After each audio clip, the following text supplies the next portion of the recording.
आज हम faith and fire series के दूसरे एपिसोड में हैं। एक ऐसी सीरीज जो ईरान और इजराइल के कॉन्फ्लिक्ट पर फोकस्ड है। पर इस सीरीज में हम सिर्फ जंग के बारे में नहीं बात कर रहे, बल्कि धर्म, आइडियोलॉजी और पूरी मिडिल ईस्ट की हिस्ट्री को समझने की कोशिश कर रहे हैं।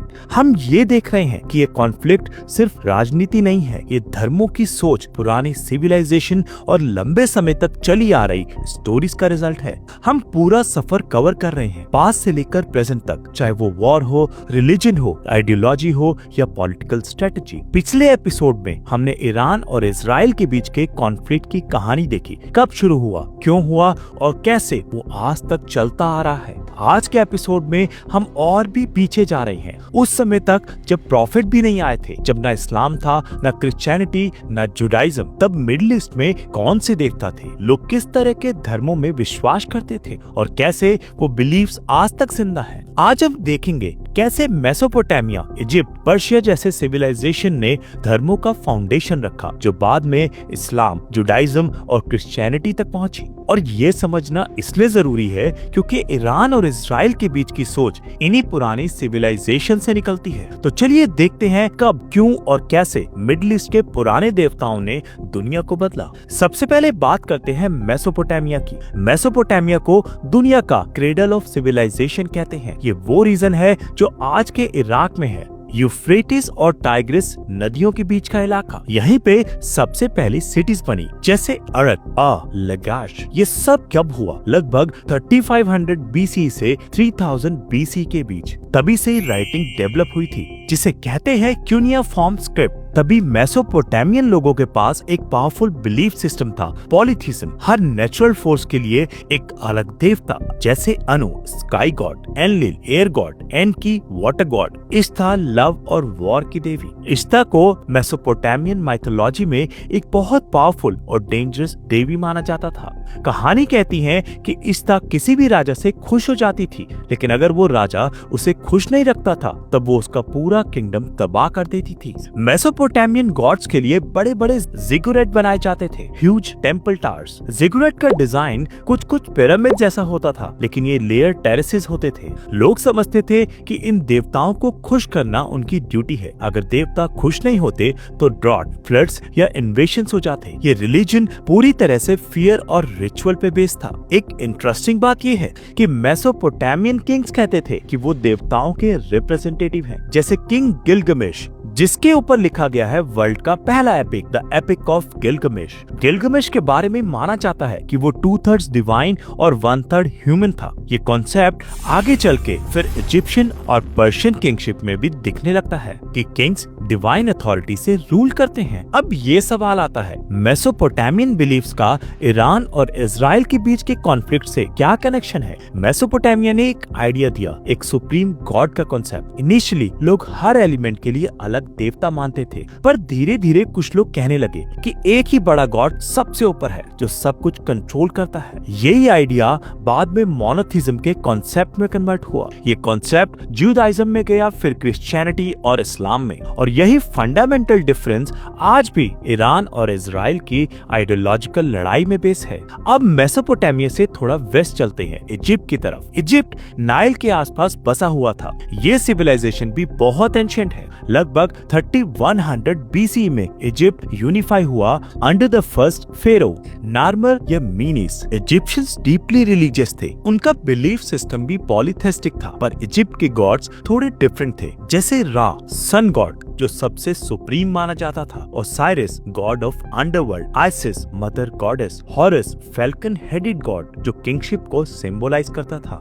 इजिप्शियंस के रिलीजन में सबसे इम्पोर्टेंट कॉन्सेप्ट था आफ्टर लाइफ। ममी बनाने की टेक्निक इसी बिलीफ पे बेस्ड थी कि मरने के बाद भी एक परफेक्ट बॉडी चाहिए ताकि सोल वापस आके उसमें एंटर कर सके। फेरो को लिविंग गॉड माना जाता था, उन्हें रा का बेटा बोला जाता था। फेरो का कहना था कि वो गॉड्स के साथ बात कर सकता है और वो ही लोगों को स्टेबिलिटी दे सकता है। इजिप्शियन के रिलीजन का ईरान और इजराइल से क्या कनेक्शन है? बहुत बड़ा कनेक्शन है। इजिप्ट का कॉन्सेप्ट था डिवाइन डिवाइन किंगशिप का कि रूलर ही गॉड है। यही कॉन्सेप्ट बाद में पर्शिया और फिर इजराइल के किंग्स में भी दिखने लगता है। जैसे पर्शियन एम्परर डेरियस के इंस्क्रिप्शन में लिखा है कि अहूरा माजदा ने मुझे राजा बनाया, और इजराइल के किंग्स भी कहते हैं कि उन्हें यावे ने रूल करने के लिए चुना है। ये डिवाइन किंगशिप का कॉन्सेप्ट इजिप्ट से निकला और पूरी मिडिल ईस्ट में फैल गया। अब चलते हैं पर्शिया की तरफ, यानी मॉडर्न ईरान। पर्शियन सिविलाइजेशन का राइज हुआ अराउंड 550 बीसी के आसपास, जब साइरस द ग्रेट पावर में आए। साइरस को दुनिया में एक बहुत टॉलरेंट एम्परर माना जाता है। उसने पर्शियन एम्पायर क्रिएट किया जो modern day Iran, Iraq, Syria, Israel और इजिप्ट तक फैल गया।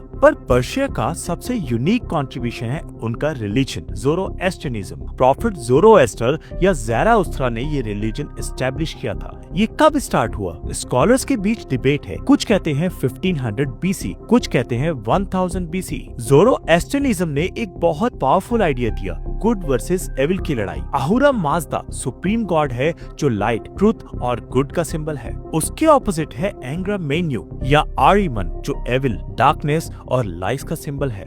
ज़ोरोएस्ट्रियनिज्म में हर इंसान की जिम्मेदारी है गुड को चूज करना, और एंड में एक जजमेंट डे आएगा जब गुड जीतेगा और एविल डिस्ट्रॉय हो जाएगा। ये आइडिया बहुत रिवोल्यूशनरी था। ये पहली बार था जब रिलीजन प्योरली एथिकल टर्म्स में डिफाइन हो रहा था। ये कॉन्सेप्ट जुडाइज्म में गया, जहाँ एक ही सुप्रीम गॉड है और मॉरल लॉज दिए जाते हैं। क्रिश्चियनिटी और इस्लाम में भी ये गुड वर्सेस एविल का आइडिया बहुत स्ट्रॉन्ग है। ईरान के लीडर्स आज भी कभी कभी ज़ोरोएस्ट्रियन टर्म्स यूज करते हैं जब वो इजराइल के अगेंस्ट बोलते हैं, जैसे एविल रिजाइम या लाइट वर्सेस डार्कनेस। ये लैंग्वेज डायरेक्ट ज़ोरोएस्ट्रियन इन्फ्लुएंस है। अब सवाल आता है, ये मेसोपोटामियन, इजिप्शियन और पर्शियन बिलीव्स के मिक्स का असर इजराइल पर कैसे पड़ा? ये समझना बहुत जरूरी है। इजराइल का रिलीजन है जुडाइज्म। जुडाइज्म का स्टार्ट होता है अब्राहम के टाइम में, अराउंड 2000 बीसी से 1500 बीसी के बीच। अब्राहम ने कहा कि एक ही गॉड है जो पूरे यूनिवर्स को कंट्रोल करता है। यह आइडिया मेसोपोटामियन और पर्शियन बिलीफ से इन्फ्लुएंस हुआ था।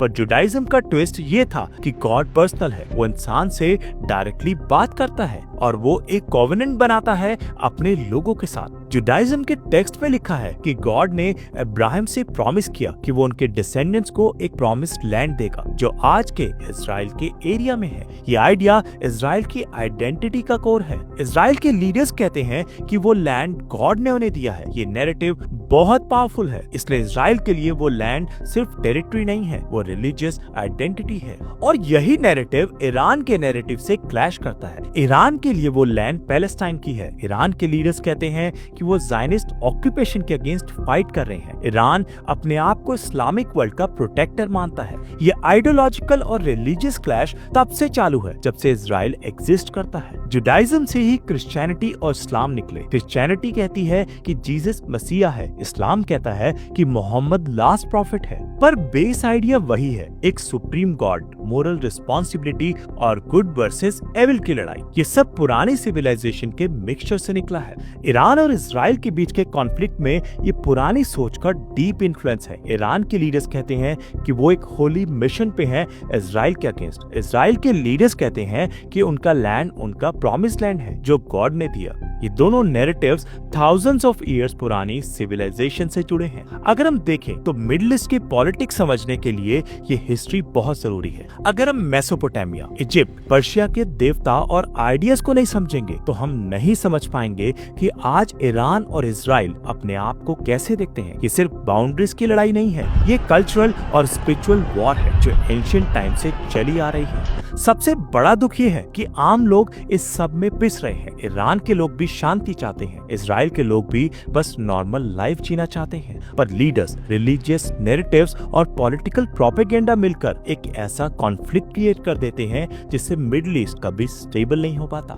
आज के एपिसोड में हमने देखा कैसे मिडिल ईस्ट के पुराने देवताओं का इन्फ्लुएंस आज तक जिंदा है, कैसे पॉलीथिज्म या मोनोथिज्म तक का सफर हुआ और कैसे ये पूरे कॉन्सेप्ट्स ईरान और इजराइल के कॉन्फ्लिक्ट में घुसे हुए हैं। अगला एपिसोड और भी इंटरेस्टिंग होने वाला है। हम डिटेल में बात करेंगे जुडाइज्म की, ये रिलीजन कब स्टार्ट हुआ, कौन थे इब्राहिम, क्या था प्रॉमिस लैंड का कॉन्सेप्ट और कैसे ज्यूज की आइडेंटिटी बनी जो आज तक इजराइल के एग्जिस्टेंस का बेस है। हम देखेंगे कि जुडाइज्म के सेक्रेड टेक्स्ट क्या कहते हैं और वो टेक्स्ट कैसे जियोपॉलिटिक्स को इन्फ्लुएंस करते हैं। तो मिलते हैं अगले एपिसोड में फेथ एंड फायर के सफर में। अगर ये वीडियो पसंद आया हो तो लाइक, शेयर और सब्सक्राइब जरूर करना। जय हिंद।